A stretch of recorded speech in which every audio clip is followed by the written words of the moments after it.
শাহরুখ খান এবং রোনালদোর ওয়াইফের পর সাকিবের সিনেমার প্রোমো প্রদর্শিত হচ্ছে বুর্জ খলিফায়। ইয়েস, বুর্জ খলিফায় প্রদর্শিত হবে রাজকুমারের প্রোমো, সাথে শাকিব খানকে উইশ করা হবে সেখানে শাকিব খানের জন্মদিনের। এইটা বাংলা চলচ্চিত্রের জন্য আনন্দের বার্তা। এই বিষয়টাকে কেন্দ্র করেই আজকের এপিসোড। চ্যানেল কিংবা পেজ যেখানে হন না কেন, নতুন হলে ফলো কিংবা সাবস্ক্রাইব করে পাশে থাকুন, সাথে অল নোটিফিকেশন অন করুন, যাতে আমার লেটেস্ট ভিডিও নোটিফিকেশনগুলো সবার আগে আপনার কাছে চলে যায়। শাকিব খান বাংলা চলচ্চিত্রের একটা ভরসার নাম। দুই বাংলাতেই তার চাহিদা অনেক বেশি। দেশ বিদেশে তার নামে সিনেমা চলে। যাকে গ্লোবালি সুপারস্টার বলতে পিছুপা হন না দুই বাংলার বড় বড় নায়করাও। সেই শাকিব খানের হাত ধরে বাংলা চলচ্চিত্র বহির্বিশ্বে নতুন ভাবে পরিচিত হতে চলেছে।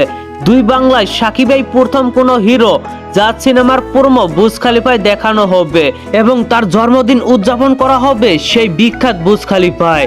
এটা এখন বাঙালির গর্বের বিষয় এবং 28 মার্চ হতে চলেছে বাংলা চলচ্চিত্রের একটি স্মরণীয় দিন।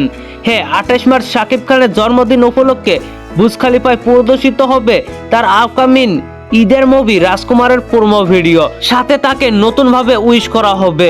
এই দিনটা পাওয়ার ক্ষেত্রে সবচেয়ে বড় ক্রেডিট পরিচালক অনন্য মামুনের কাছে যায়, যার জন্যই আজ বাংলার প্রযোজকরা স্বপ্ন দেখছে বুর্জ খলিফাকে নিয়ে, স্বপ্ন দেখছে বুর্জ খলিফায় সিনেমার প্রোমো প্রদর্শনের।